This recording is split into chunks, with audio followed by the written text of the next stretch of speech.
성경 말씀 보도록 하겠습니다. 오늘 우리에게 주시는 하나님의 말씀은 마태복음 2장 1절에서 12절까지의 말씀입니다.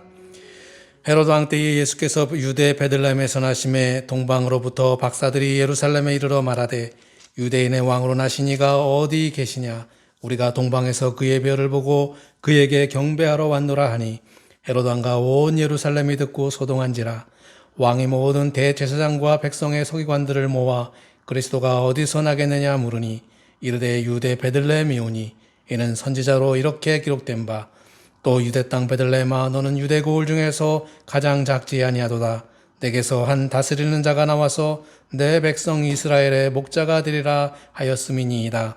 이에 헤롯이 가만히 박사들을 불러 별이 나타난 때를 자세히 묻고 베들레헴으로 보내며 이르되 가서 아기에 대하여 자세히 알아보고 찾거든 내게 고하여 나도 가서 그에게 경배하게 하라.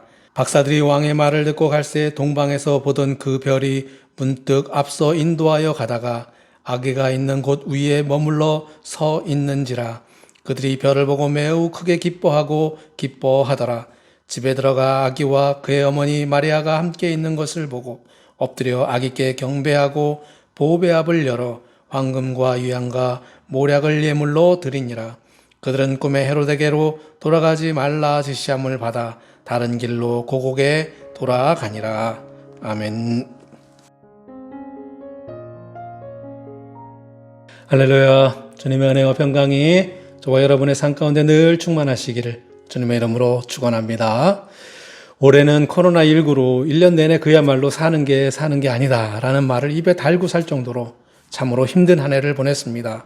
아직 코로나19로 고생하는 분들이 많고 감염의 공포가 우리의 주위에 맴돌곤 있지만 내년에는 백신 접종도 있다고 하니까 희망을 가지고 올 한 해를 잘 마무리하시고 희망찬 새해를 맞이하시게 되시기를 주님의 이름으로 축원합니다. 오늘은 성탄절입니다. 저는 성탄절에 대한 추억이 많습니다. 아버지께서 시골에서 목회를 하셨기 때문에 성탄절이 다가오면 항상 즐거웠습니다. 우선 지금은 아이들이 겨울방학을 늦게 해서 성탄절 2부 행사를 제대로 하지 못하지만 예전에는 12월 초가 되면 겨울방학이 시작이 되기 때문에 방학이 되면 저녁마다 아이들이 교회에 모여서 성탄 2부 행사를 준비했습니다. 캐롤송을 연습하기도 하고 무용이나 발레를 준비하기도 하고 또 성극을 준비하기도 했습니다. 그 당시에는 컴퓨터도 없고 놀만한 것들이 없었는데 유일하게 재밌는 것이 교회였고 그래서 많은 아이들이 저녁마다 교회에 와서 놀면서 즐거운 시간을 보내기도 했습니다.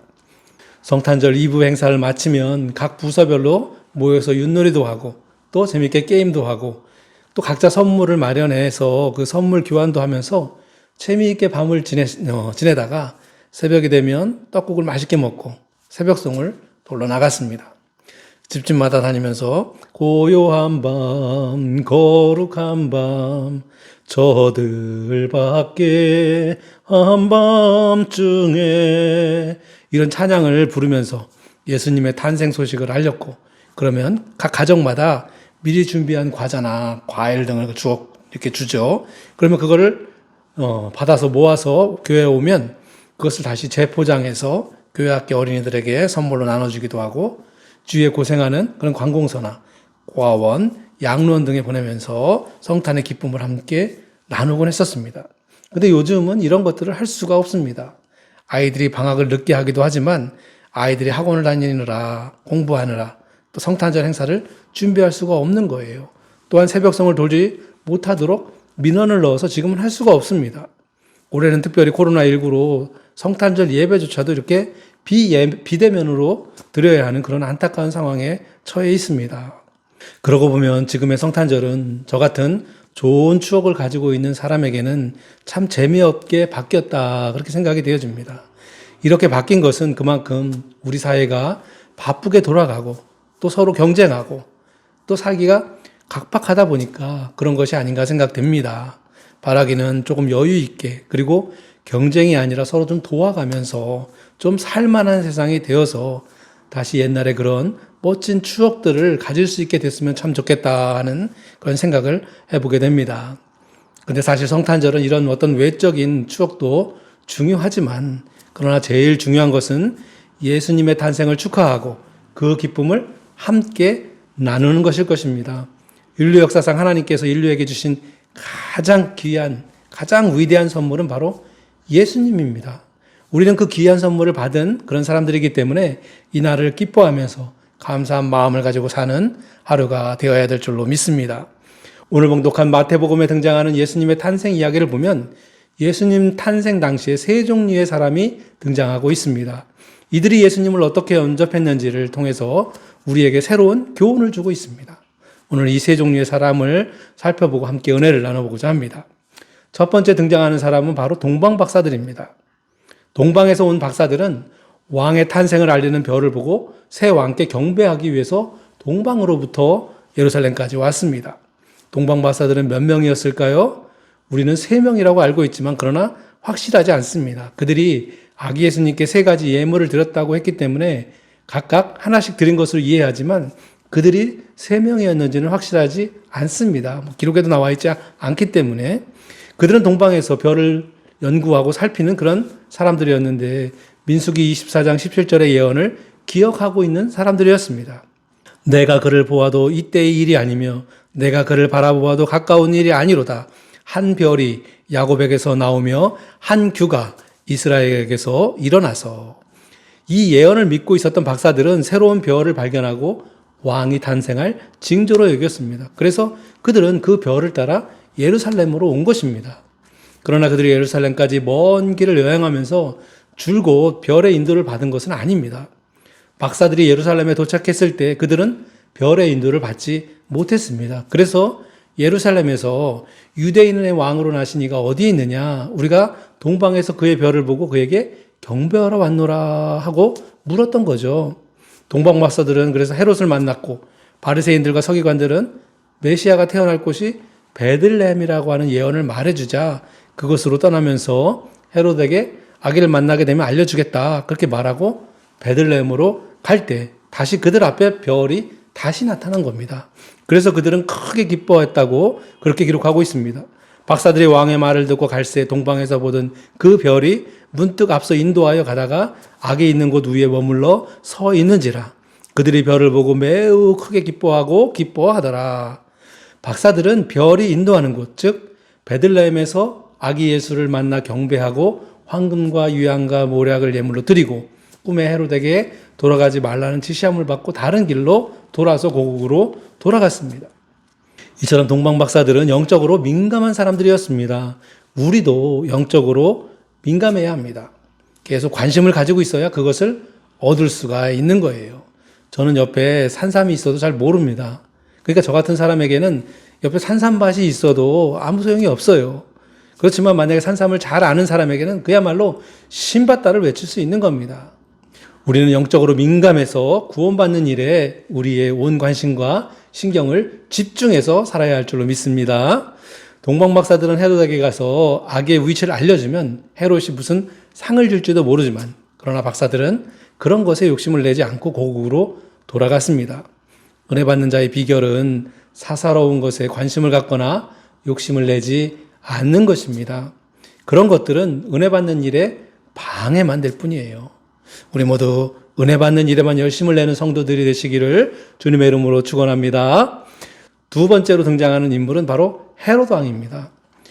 박사들을 통해서 왕의 탄생 소식을 들은 헤롯은 깜짝 놀랐습니다.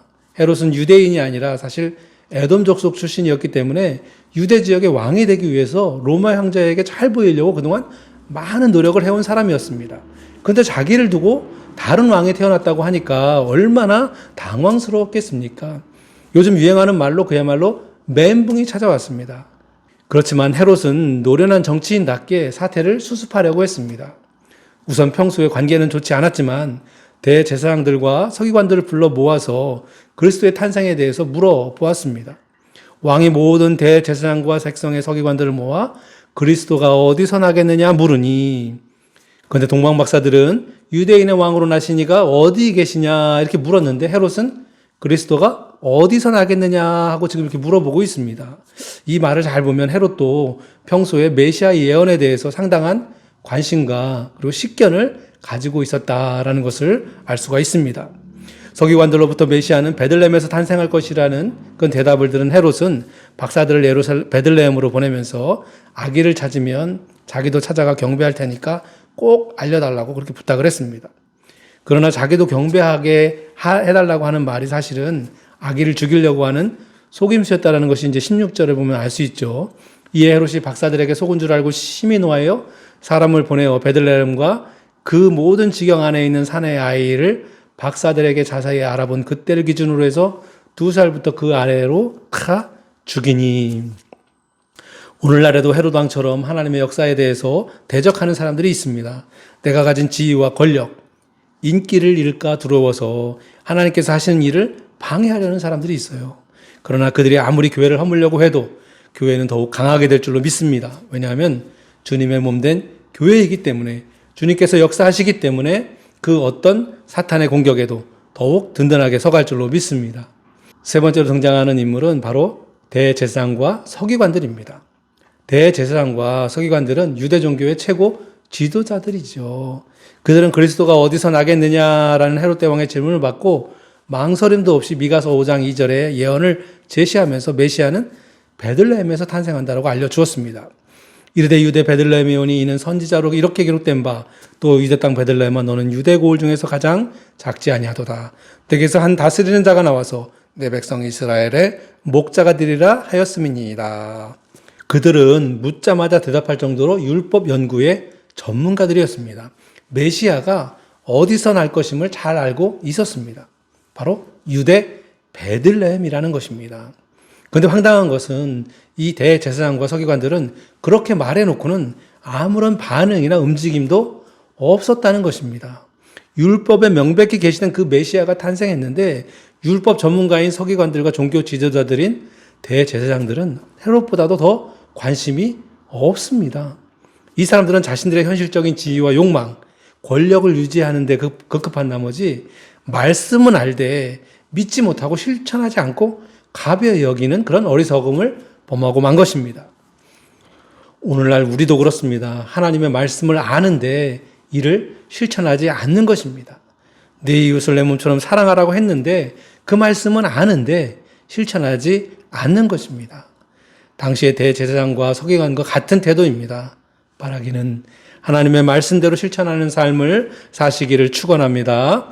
마태복음에서는 이렇게 세 종류의 사람, 즉 동방박사들, 헤롯 왕, 그리고 대제사장과 서기관들을 소개하면서 우리에게 두 가지 중요한 이야기를 전해주고 있습니다. 첫째로는 예수님은 메시아가 맞다라는 것입니다. 마태복음에서는 예수님께서 하나님이 보내신 메시아라는 것을 증명하고 있습니다. 이를 위해 율법을 동원하고 있는데 당시 대제사장과 서기관들은 유대 종교의 최고 권위자들이었습니다. 그런 권위자들이 성경을 인용해서 메시아가 베들레헴에서 탄생할 것이라는 것을 대답하게 해줌으로써 베들레헴에서 태어나신 예수님께서 바로 메시아라는 거죠. 특별히 그런 과정을 거쳐서 동방박사들이 베들레헴에서 아기 예수님을 만난 것은 그 아기가 율법에 계시던 그 메시아가 확실하다는 것을 지금 증거하고 있는 것입니다. 이를 통해 성경은 죽은 책이 아니라 살아있는 하나님의 말씀이라는 것을 보여주고 있는 겁니다. 또한 마태복음에서는 예수님이 메시아가 맞다라는 증거로 동방박사들의 예물을 소개하고 있습니다. 동방박사들은 세 가지 예물을 드렸죠. 이 의미에 대해서 존 칼빈은 황금은 예수님의 왕권을 의미하고, 유향은 예수님의 제사장권을 의미하고, 몰약은 예수님의 장사됨을 상징한다라고 그렇게 설명을 했습니다. 아주 좋은 설명이죠. 그런데 또 다른 설명이 있는데 세 가지 예물은 분향단을 상징한다라는 그런 주장입니다. 황금은 분향단을 만드는 재료고, 유향과 몰약은 거기서 태우는 향의 재료입니다. 동방박사들이 그런 생각을 하고서 했는지는 잘 모르겠지만 유대인이라면 황금, 유향, 몰약 이 말을 들을 때 제일 먼저 생각이 나는 것은 뭐냐면 바로 분향단을 생각하게 됩니다. 분향단은 금제단이라고 부르면서 이 속죄의 기능을 가지고 있습니다. 그러므로 세 가지 예물을 받으신 예수님은 속죄의 역할을 하시는 분이다라는 것을 의미한다라는 것입니다. 미가의 예언과 예수님이 받으신 세 가지 예물의 의미, 이 둘을 종합하면 예수님은 율법이 예언한 바로 그 메시아이고 우리의 죄를 속죄하기 위해서 오신 구원자가 확실하다라는 것이 마태복음에 기록된 가르침이며 이 마태복음의 핵심입니다. 둘째로 마태복음에 기록되어 있는 이 말씀을 통해서 우리에게 주는 교훈은 바로 가짜 종교인이 되지 말라라는 것입니다. 마태복음의 오늘 본문을 보면 유대 종교 지도자들을 고발하고 있다고 할 수 있습니다. 그뿐만이 아니라 오늘 저와 여러분에게도 그들처럼 가짜 종교인이 되지 말라고 당부하고 있는 것입니다. 외부의 적보다도 더 문제가 되는 사람들은 대제사장과 서기관 같은 종교인들입니다.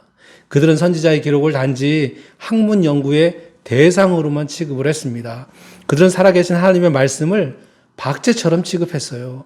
이들은 전문가 행세는 하면서도 생명의 말씀에 대해서 관심이 없고 교회를 그들의 욕망을 채우는 그런 수단으로 생각한 사람들입니다. 오늘날에도 하나님의 말씀을 학문의 재료로만 취급하고 성경을 왜곡하는 그런 신학자들도 있습니다. 일반 교인들도 교회는 다니면서 예수님이 구원자이며 심판주라는 것을 알지 못하는 그런 교인들도 있습니다. 신앙생활이 아니라 그냥 교회 생활에만 관심이 있는 교인들이 있습니다. 그런 교인들이 되어서는 안 됩니다. 교회가 박해를 받던 선교 초기에는 그런 가짜가 없었습니다. 왜냐하면 생명을 걸어야 했기 때문에 그렇습니다. 그러나 교회가 부흥하자 교회를 이용해 먹으려는 가짜들이 생겨났습니다. 그런 가짜 신학자, 가짜 교인들 때문에 한국 교회는 부패가 가속화되기 시작한 거예요. 그런 가짜들을 고발하고 있는 것이 바로 오늘 마태복음의 본문이기도 하는 것입니다. 마태복음은 단지 예수님의 탄생과 관련된 기록을 담고 있는 것만이 아니라 오늘 우리가 되새겨야 할 교훈도 함께 주고 있는 것입니다. 우리는 동방박사처럼 영적인 민감함을 가지고 사는 성도, 칭찬받을 믿음의 사람들이 되어야 할 것입니다.